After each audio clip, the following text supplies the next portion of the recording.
Welcome, Maharaj. Hare Krishna. Thank you so much, Baladev Prabhu. It's just an honor to be here with you. I've known you since that time that I came to Chowpatty in 2002, and ever since then, you've been a guide, a friend, an inspiration. And I'm very happy to be here with you today. I felt I should be interviewing you because you are actually my senior, but somehow it ended up the other way.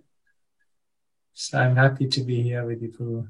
Hare Krishna. Yes, I would like to introduce him more as a humble person, trying to give credit to others. So let's begin, Maharaj, with this unique element of your spiritual journey. I was told that in the year 2002, you came to India first, not the first time, but the very first time for a spiritual journey. Around 6 months, you traveled across India, Mayapur, Vrindavan, spent time in ISKCON Chowpatty, went to Pune. Can you share some of your experiences, your wisdom you learned in that trip, Maharaj?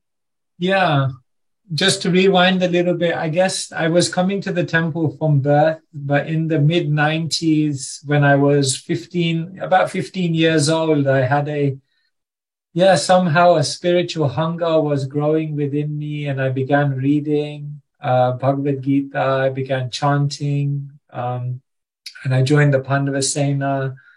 And then throughout my teenage and university years, I was just having more and more association with devotees. We know how dangerous devotee association can be in a spiritually good way.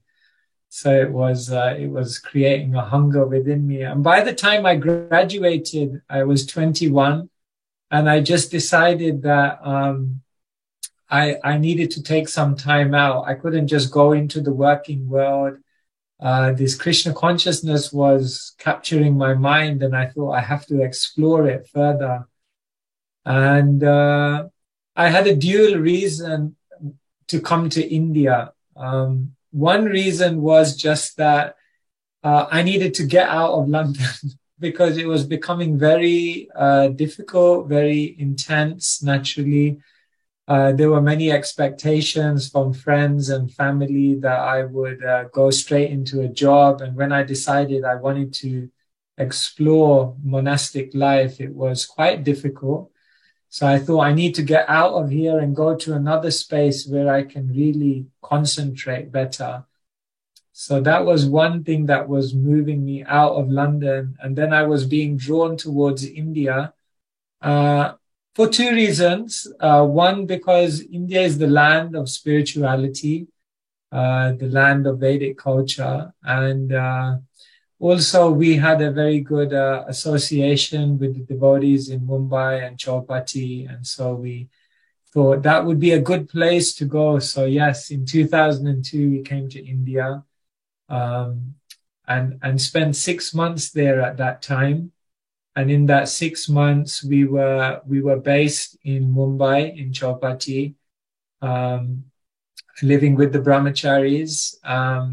But then we did go to many different places. We visited Pune, we visited Nasik. I remember going to many other temples, Juhu Temple, Mira Road. And of course, we went to Vrindavan and Mayapur. So really, it was a life-changing 6 months in India. It was incredible.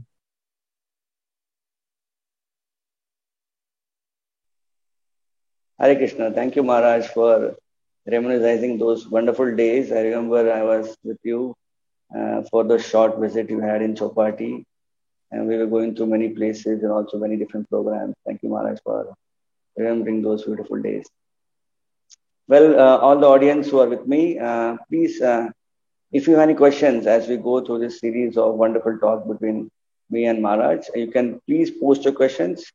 Maybe some of your questions will be same as what I'm going to ask Maharaj, so I'll club them together. And if there are some different questions, I'll take them in the end. So please keep your chat box on and keep posting us on the Zoom as well as on the YouTube and the Facebook channels. So Maharaj, it's a very beautiful topic to deal with today.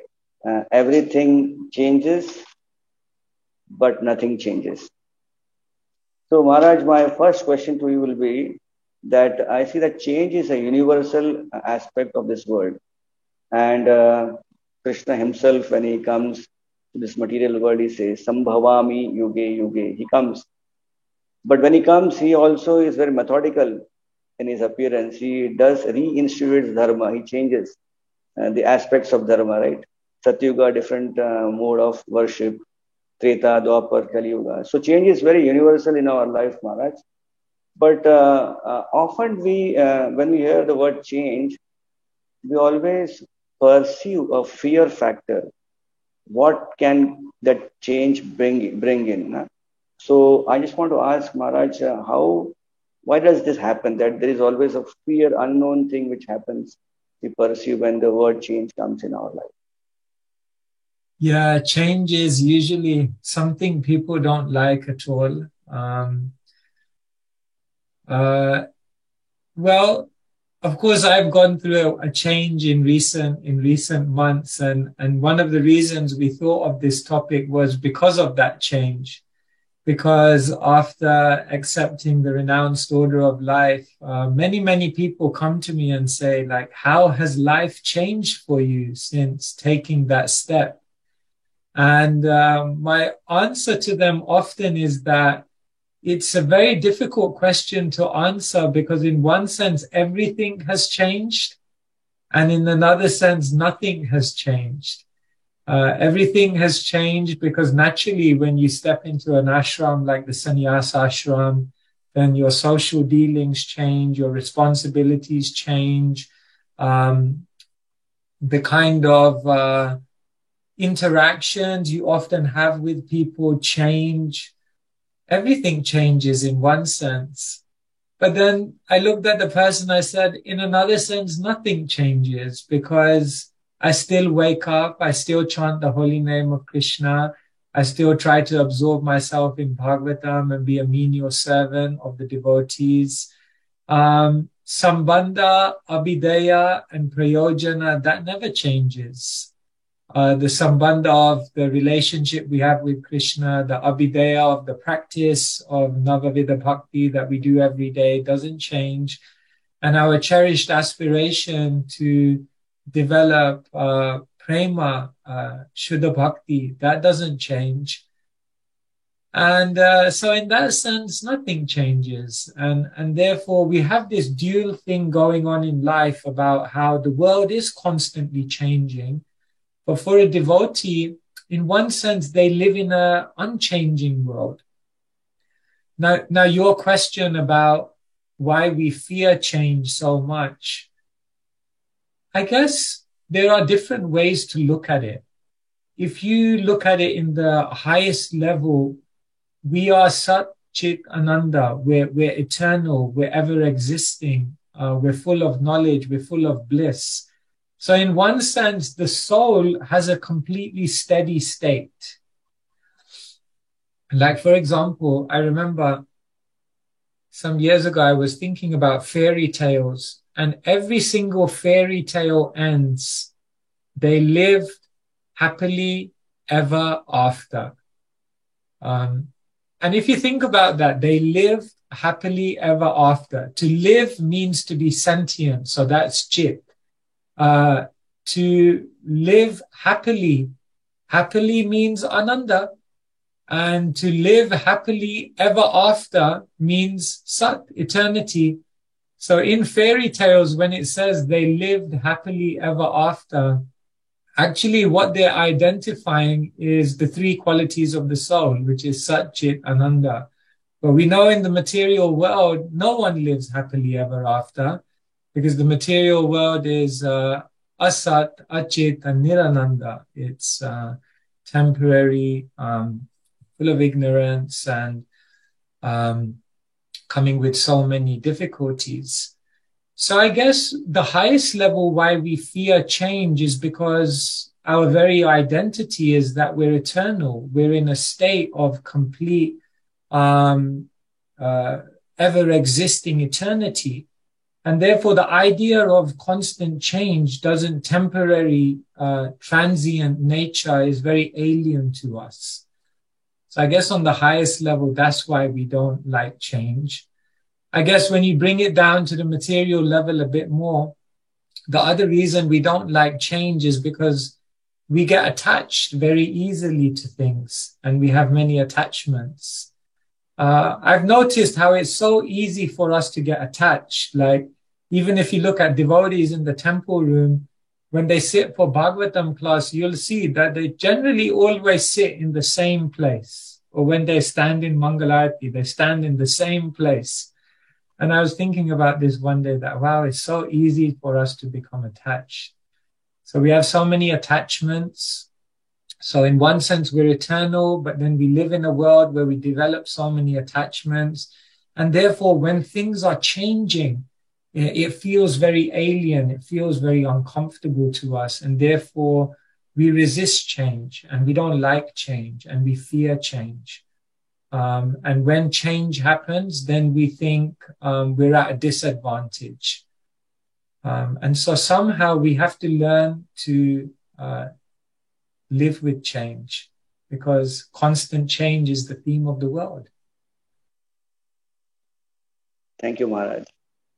Maharaj, I was just thinking that when I see through your wonderful life in Krishna consciousness, you have been very instrumental in sharing your wisdom, training the Pandav Sena, and also helping the community develop there.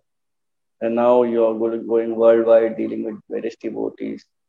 So Maharaj, could you let us know what are the main changes which may happen in a devotee's life that may affect his or her Krishna consciousness?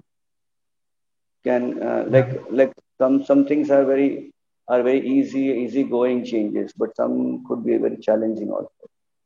So some pointers on that, Maharaj. Yeah, as you mentioned, the world is always changing. Krishna says Shashvatam, so everything changes. What kind of things change? Well, in our life, our health will change. That's for sure. Janma mrityu jara vyadi dukkha dosha nudarshanam. If you fast forward in your life 10 years, 20 years, 30 years, you can be sure that there will be some health challenges that will come. So we have to realize this is coming. This is on the cards. Relationships change, isn't it? People come into our life, people leave our life. Relationships that we were of a certain nature at some time, those relationships change even if we're in contact with the same people. Our relationships are constantly changing. The people around us are constantly changing. Our career changes. That has a huge bearing for someone who lives in the material world. You may have to change career. If your career changes, oftentimes that means your location in the world may change. You may find yourself in a different place, away from devotees, away from the community you're so used to. So all of these things change. Someone's ashram may change. A brahmachari may become a grihasta. A grihasta may find that their children move away and they're moving more in retired life. Someone may take the renounced order of life. Things change. Ashram changes. So these changes are constantly going on. And we have to be aware that life means change. Like if we bury our heads in the sand and we expect that things won't change in the world, and we don't prepare ourselves for the changes that are about to take place, then when those changes come, then they completely displace us. And then we go into crisis mode. So, like there's one famous English saying that those who sweat in times of peace lose less blood in times of war. And so if we prepare now our minds, at one point my health will go down. At one point, maybe these people who I am so reliant on may not be there. At one point, maybe I won't be in this life situation. At one point, maybe my abilities, maybe my positions will be taken away from me. We have to prepare for things to change. And another thing I'll say about change, change is unstoppable, definitely no one can stop it happening. It will, change will happen. But more worrying than that is, or potentially worrying, is that change is unpredictable. You don't know when it will happen. It could be around the corner. It could be tomorrow. We don't know. And the third thing is that change is uncontrollable. We don't know what exactly will change, in what order, and how that change will take place. We may have an idea, but the change could take place in a completely different way. So we live in an unpredictable world. And if devotees are not internally anchoring themselves in the midst of this changing world, then all the changes tend to displace many devotees and create obstacles to their spiritual development.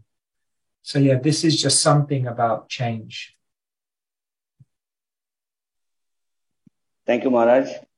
So, Maharaj, before there's another connecting question here for you, but I will just take this opportunity to introduce to my audience here that recently Maharaj has written a beautiful book called as Gita 3.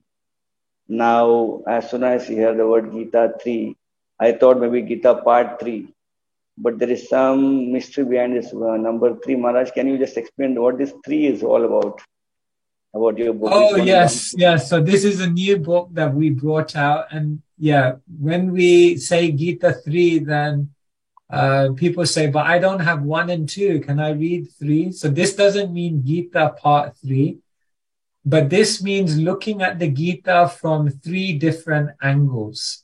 And what we do in this book is we go through the 18 chapters of the Bhagavad Gita 3 times. The first time we go through the 18 chapters, the first section is entitled Think Different. So it shows you how every single chapter of the Gita trains you to look at the world in a different way to what we've been taught growing up. The second section of Gita 3 is entitled How To. And what we look at is how in every single chapter of the 18 chapters of the Gita, Krishna teaches you how to do something amazing. If you want to know how to make good decisions, how to be free from stress, how to find love, how to make good decisions, then we show you that through the 18 chapters of the Gita. And in the final section, the third section, is entitled Why Not? And in that section, we look at the 18 main excuses that people give as to why they can't practice spiritual life. And then we show how Krishna systematically in every chapter removes or allays that excuse. And in this way, you go through the Gita 3 times. And what we do with every single chapter is we give you a practical exercise or a reflection or a meditation, which helps you to bring that wisdom into reality, into your own life. So there's over, like, I think about 54 exercises as well. Yeah. That's wonderful, Maharaj. You know, the very thought of going through the Bhagavad Gita in this particular style 3 times, I think that's really great. And personally, I would love to have this book as early as possible in my hands. We're waiting for the I decided 3 times because, you know, generally in Vedic culture, whenever we do something, we do it 3 times. Like we chant a mantra 3 times. We do a parikrama or pradakshina 3 times. Or it's said you're supposed to study the Vedas 3 times. So 3 seems to be a magical number. So I thought, well, maybe it fits, you know. Maharaj, I don't know. I just bought this query about the book, but here goes your question number 3 now, Maharaj. The third question. So, Maharaj, I was thinking, sometimes as a naive devotee, thinking that the world is anyways going to change, there's a tendency in the life of devotee that they may think that anyways going to change. Why we should focus on stability in life, because things are anyway changing. So in a changing world, we learn from our acharyas also to be very stable in our Krishna consciousness. So how do we balance that we don't go like a pendulum to be too much attached to the material world and again be very detached to the material world, but balance it out, understand the change and also be stable in life. Yeah, thank you so much. Yes, there was one famous social scientist, Maslow, and they talked about the hierarchy of needs. And they said that on the baseline, we have certain physical needs. We need, as they say in Hindi, roti, kapra, makan. We need clothes, shelter, food. Otherwise, we can't survive. And then we need security. We need relationships. We need a sense of achievement. And then later on, we look for self-realization. So if some of these other things are not there in our life, then it's very difficult to focus on Krishna consciousness. So although we know the world is always changing, for example, your health. I remember once in the Brahmacharya ashram, we asked Prahlad Nanda Maharaj, who was the health minister, to give a talk to the brahmacharis on health. And you know how he began the class? He said, eat well, exercise well, have good habits, die anyway. So it was quite eye-opening that, yes, does that mean we don't do those things? Of course, we should maintain our health. We should try to take care of the body. But a devotee always knows ultimately body is going to go at one point or the other. So the fact that everything changes doesn't mean that we shouldn't try to find as much stability as we can in the present moment. We try to find stability in our ashram, in our relationships, in our health situation, physical and mental, because when we have that stability, then what it helps us to do is develop our connection with Krishna. And when we develop our internal connection with Krishna, when we're anchored in the divine connection with Krishna, then no matter what external changes go on in the world, then later on it won't affect you. And so what we do in Krishna consciousness is, number one, we know everything changes. So number two, what we try to do is at least create some stability. And then in that stability, we try to create an internal connection. And then what happens is that when everything does change in the world, because we've developed that internal connection, we don't get affected, or our Krishna consciousness doesn't get harmed by all of the changes of the world. So yes, as devotees, we should try to find some stability, but we shouldn't think that that stability that we find is the goal. That stability that we're creating in our life is only so that we can create our connection, deep connection with Krishna. Because eventually even the stability that we create will crumble. Because Krishna says, Nasato vidyate bhavo, na bhavo vidyate sata. Of the eternal, there's no change. And of the temporary, there is no endurance. And whatever situation we create in this world, eventually it will break down. But that situation is still useful if it helps us to develop an inner connection with Krishna. And so everyone needs an anchor in life. And if you don't develop an internal anchor with Krishna, then you will try to anchor your life through the external arrangements of this world. But if you anchor your life through the external arrangements of this world, eventually that anchor will also fail you. Therefore, the only anchor you can create is the anchor with Krishna. And when you're connected in that eternal reality, then no change can affect you. But to create that anchor, having some stability in your life is very, very beneficial and useful. Yes, Maharaj. Indeed, that was a deep answer, Maharaj. I'm still pondering over the wonderful answer you have given so far. Maharaj, I remember many, many years back, one Prabhupada disciple had come to ISKCON Chopati. I don't remember his name, but he had asked me, so Baladev, how are you? So I just told him, Prabhu, I am struggling. That's a common answer you give to a very senior person who asks a question like that. And immediately replied to me, are you struggling to stay in the material world or get out of it? So, yes, Maharaj, while we develop stability, try to adjust with the changes, yet we need to be also seeking shelter of Krishna. I remember the Bhagavatam episode of how Vyasa Muni compiled the Vedas, right, for the human beings in Kali Yuga. And then he had to also adjust. He did a fabulous task, but when his spiritual master came and he told him where he fell short of, he had to change his paradigm. And ultimately, instead of all the stability he had thought of creating for the future, he had to ultimately seek shelter of Krishna, take shelter of Krishna, and move on and to give Bhagavatam to all of us. So, Maharaj, yes, as you're mentioning in your last answer, that yes, while we do look for stability in our life, the most important thing is taking shelter of Krishna. I would like to ask you little more in depth. Can you throw more light on how we really can take shelter of Krishna in these changing times? Yeah, yeah.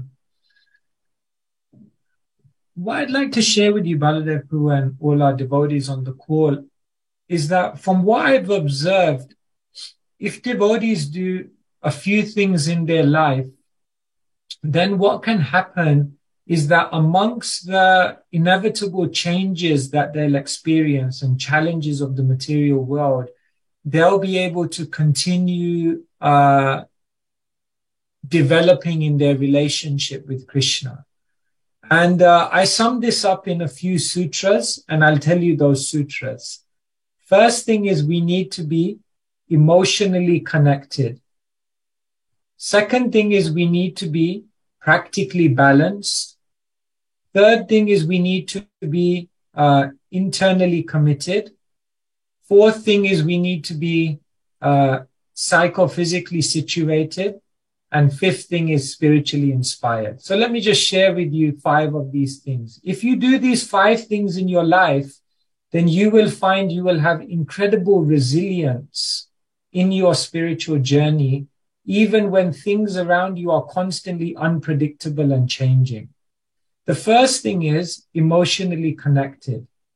Those devotees who have very good relationships with other devotees, honest, open, inspiring, progressive, Krishna conscious, deep relationships with others, in the midst of change, they will be much more equipped to continue on progressively in their journey in Krishna consciousness. Because when we have someone to share our difficulties with, share our problems with, then those problems immediately come into perspective and become manageable to deal with. So if you want to develop resilience in the midst of change, the first thing is be emotionally connected. The second thing is, if you want to develop resilience, be psychophysically situated. What do I mean by that?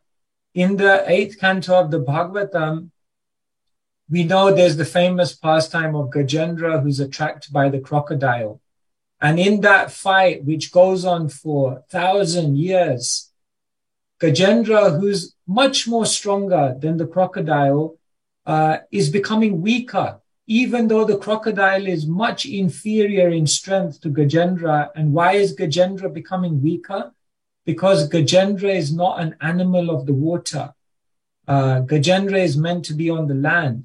And Srila Prabhupada makes the point that when you're fighting or when you're in the midst of the material energy, the war on Maya, then you have to be situated in your right place. Otherwise, you will become weak. And therefore, devotees who are psychophysically situated, they're in the right varna. They have the right career, the right way they're living in the world, and they're situated in the right ashram.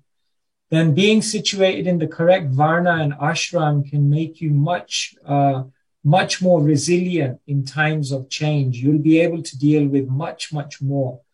And so the second thing is be psychophysically situated. The third thing is be practically balanced. When in your life you create a lifestyle in the mode of sattva, Krishna says you can't be a yogi if you eat too much or you eat too little, if you sleep too much or you sleep too little. Krishna says, yukta hara viharasya, you have to be balanced in everything.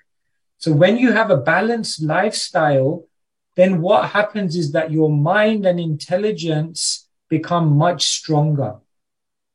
When your lifestyle is imbalanced, when you're under stress, when you're living in an unnatural way, then what happens is your mind and intelligence become very, very weak. Nietzsche, he says, when you're tired, you give in to ideas that you gave up decades ago. When you're tired, you give in to ideas that you gave up decades ago. So you have to be practically balanced in order to deal with the changes of the world, because that will give you a stronger mind and intelligence. The other thing to develop resilience is you have to be internally committed. What do I mean by that? You have to find something you want to do in this life for Krishna, to which you have such a deep internal commitment, which inspires you, which is like your alarm clock in the morning. One devotee used to tell me, the best alarm clock is purpose. The best alarm clock is purpose, because when your eyes wake up in the morning and you're internally committed, you have a purpose in life, then that inspiration takes you beyond all the obstacles. So if you want to be resilient and deal with all the changes of this world and remain inspired in your journey, you have to find something that you can be internally committed to. And the final thing is spiritually inspired. If you have good rounds, I always remember Bhakti Rasamrita Maharaj would come to the manor, and one thing I really learned from him, and actually one thing I really learned when I came to Chaupati, was the importance of really giving your heart and mind and attention to japa in the morning.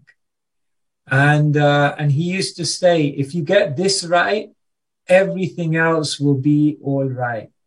And so when we have strong hearing and chanting, when we're really going deeper in our sadhana, in our spiritual practices, then we'll find that that spiritual inspiration also generates a resilience against the changes of this world. So yes, the world is always changing. But if you're emotionally connected, if you're psychophysically situated, if you're practically balanced, if you're internally committed, and if you're spiritually inspired, then you'll find that those 5 things help you to remain steady on the journey, no matter what upheavals take place around you.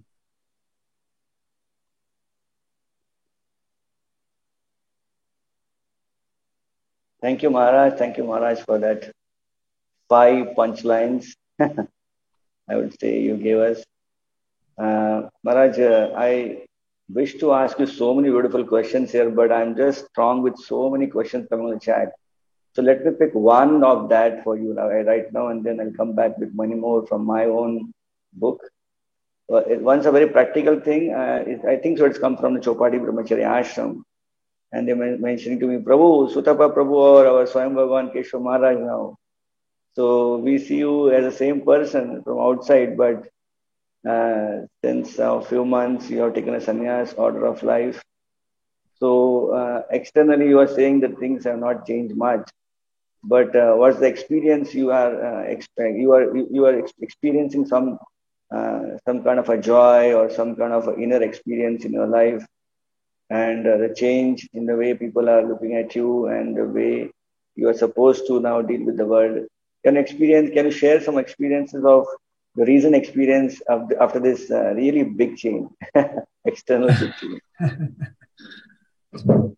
Yeah, it does. Life has changed. I mean, we're all here on the call and we're all friends. I can be very honest with you. It's strange sometimes, you wake up in the morning one day after you've taken initiation and Vaishnavas are offering obeisances to you. Every time you're in a program, you're brought to the front. Every time you go somewhere, you're expected to share something. Um, and people reveal their hearts and minds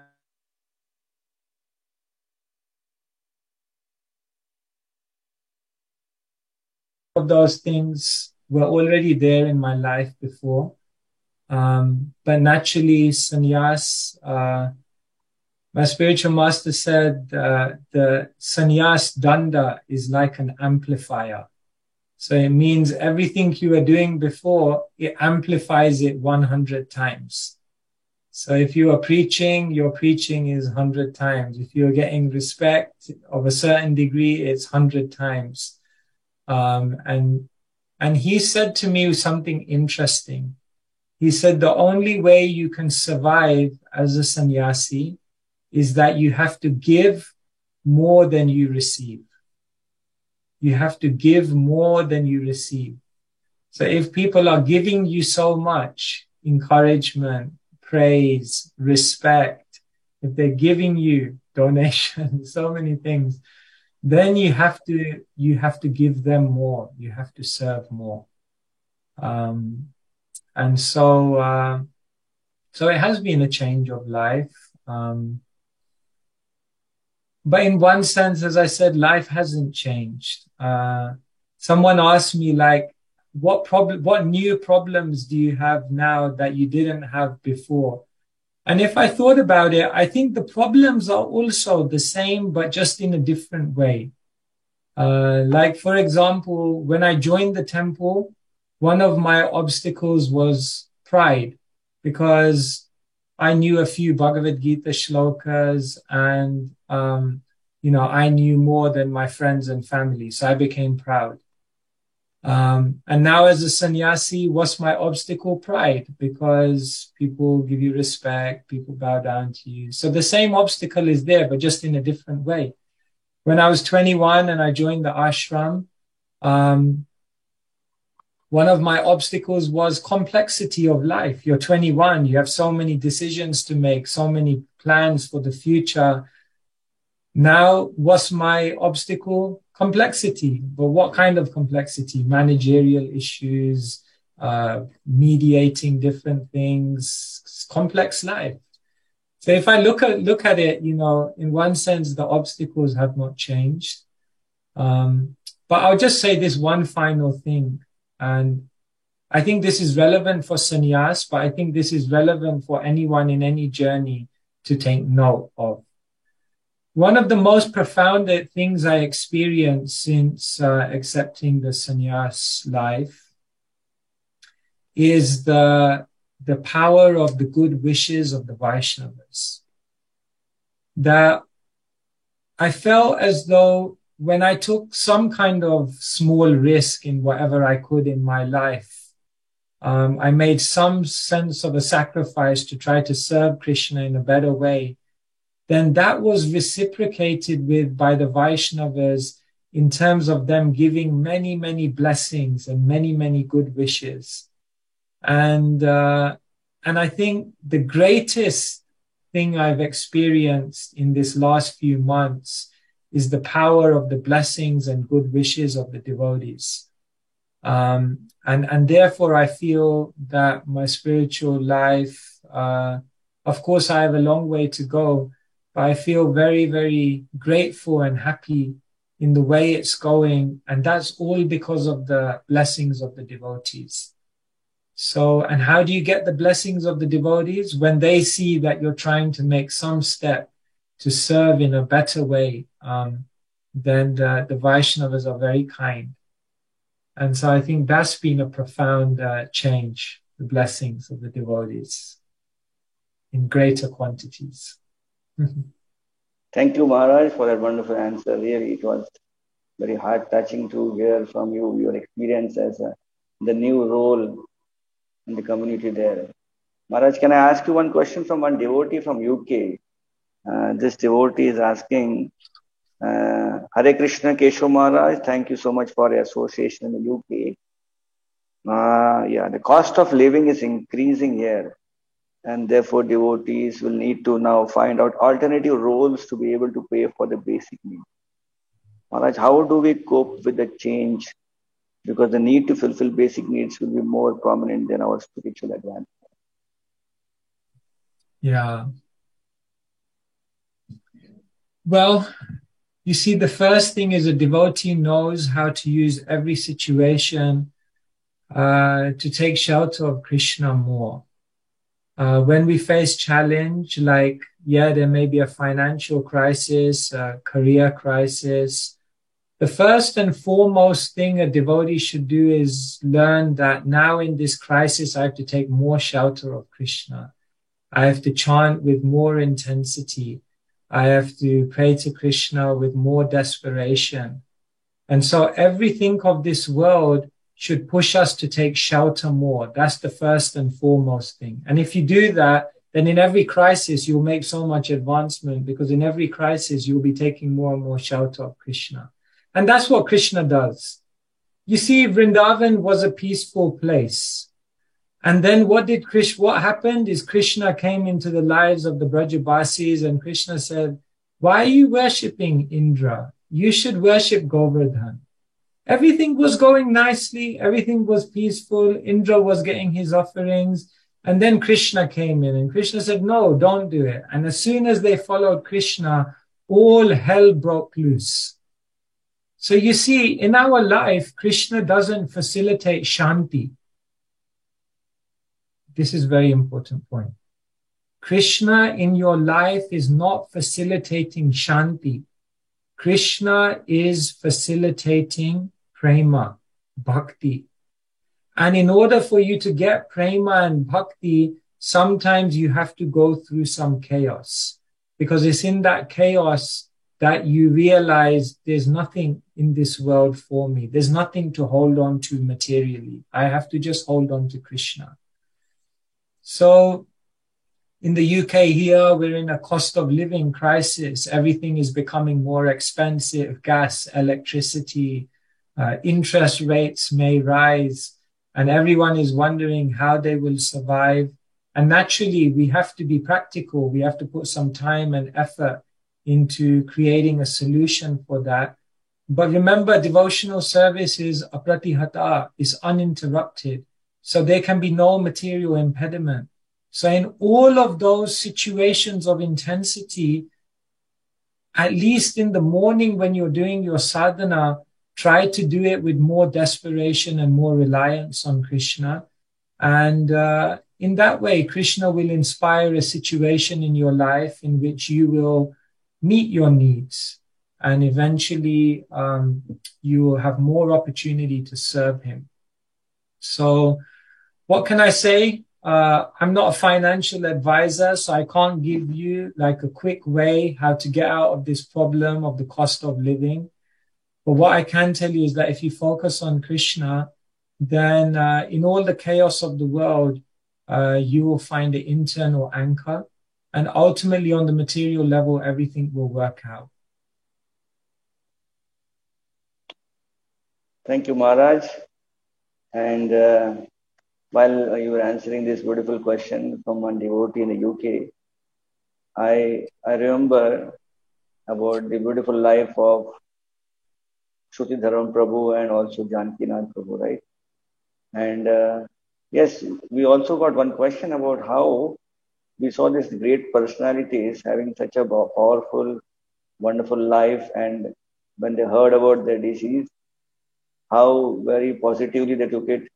They made a change in their life and went on to give us a powerful lesson even while leaving this world. Could you also share some wisdom you learned from these two great personalities? Yeah. Shruti Dharma Prabhu used to also give me 3 sutras, and he was the personification of this. He said, number 1, adjust your expectation. Number 2, accept your situation. And number 3, aspire for connection.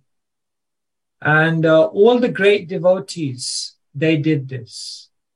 The first thing is they didn't have any false expectations of the world. They knew the world is wired in this way.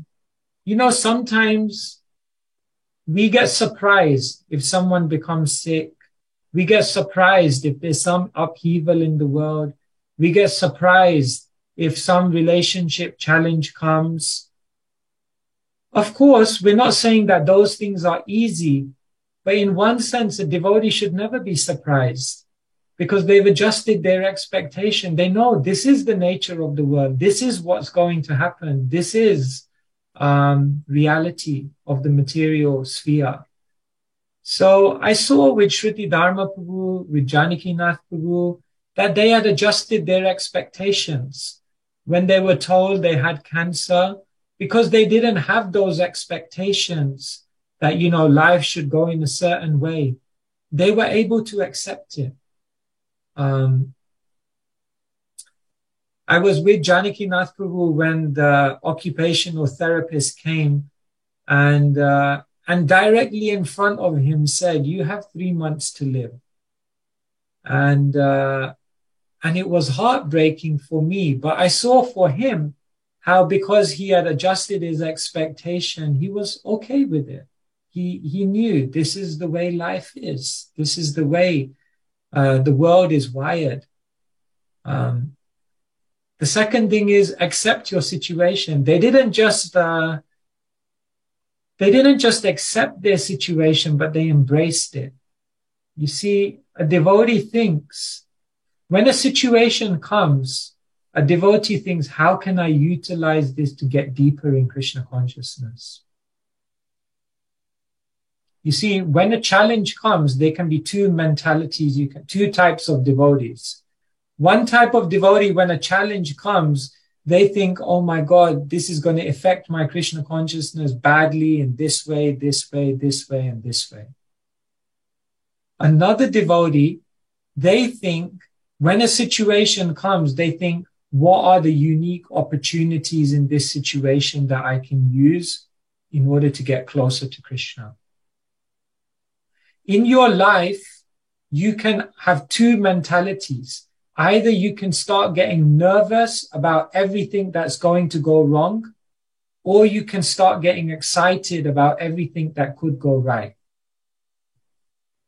So, in a cost of living crisis, one type of devotee will look at it and say, it's going to affect my Krishna consciousness. I'm going to have to work longer. I'm going to have to spend time doing this, which is going to take away from my devotional life. They can look at everything that could go wrong. But another type of devotee could look at the cost of living crisis and say, maybe this is Krishna telling me, maybe I need to reduce the way in which I live. Maybe I need to simplify things to take the pressure off needing to earn so much. In this way, I'll actually be able to get closer to Krishna. In other words, you can start approaching it in a different way. And with Janaki Nath and Shruti Prabhu, I saw that very much, that they didn't just adjust their expectation, but they accepted their situation and they embraced it, that there is some unique thing in this situation that will take me closer to Krishna. And now I only need to find out what that thing is. And the third thing is aspire for connection. They took shelter of Krishna. There will be two times in your life when you will be able to understand spiritually where you are really at. The first one is what you do when you're alone. And the second thing is what you do when you're in trouble. These are the two things which will define you as a devotee. What do you do when you're alone, when no one's watching? And what do you do when you're in trouble? And because they had such a fire of devotion, you see, if I have a lamp here, just a small ghee lamp, and a gush of wind comes, then it will extinguish the lamp.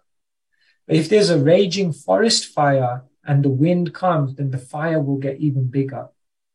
So our duty is to ensure that that lamp of bhakti, that intensity of devotion, before the winds of change, before the winds of challenges, before the winds of complexity of the material world, before they come, you need to make sure that that lamp of your devotion goes like a forest fire.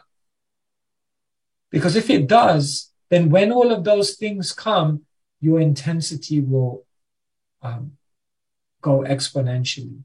But if you haven't, then all of those challenges, they can start to really affect your bhakti. So they were able to do these things. This is living theology. Yes. I'll just say one final thing on that, Baladev. If devotees are interested, they can go on.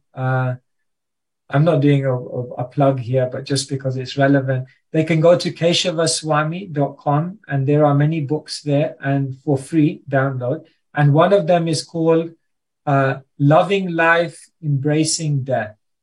And it's just a short memory that we made of Janakinath Prabhu. And I feel if devotees read this, they will get some inspiration about how to use the most shocking changes that can come in someone's life. What can be more shocking than telling a 36-year-old they only have 3 months to live? It doesn't get much more shocking than that. But you can learn from that book about the mentality of how a devotee faces it. Yeah. Yes, Maharaj. I would say that the lives of such devotees are, in fact, the extensions of the pages of Bhagavatam. Yeah. We see how Parikshit Maharaj, the whole Bhagavatam came when he had only 7 days of his life remaining, and he was so serious about understanding Krishna consciousness much more than before. In similar fashion, we have our devotees in ISKCON now giving us an understanding of how devotees within our community, they give us a lesson of being very focused in Krishna consciousness, and when right time comes, when they are to take decisions, they really pour in all that they had learned from their acharyas, from the devotee community, and they bring the whole teachings of Srimad Bhagavatam in clear, practical ways.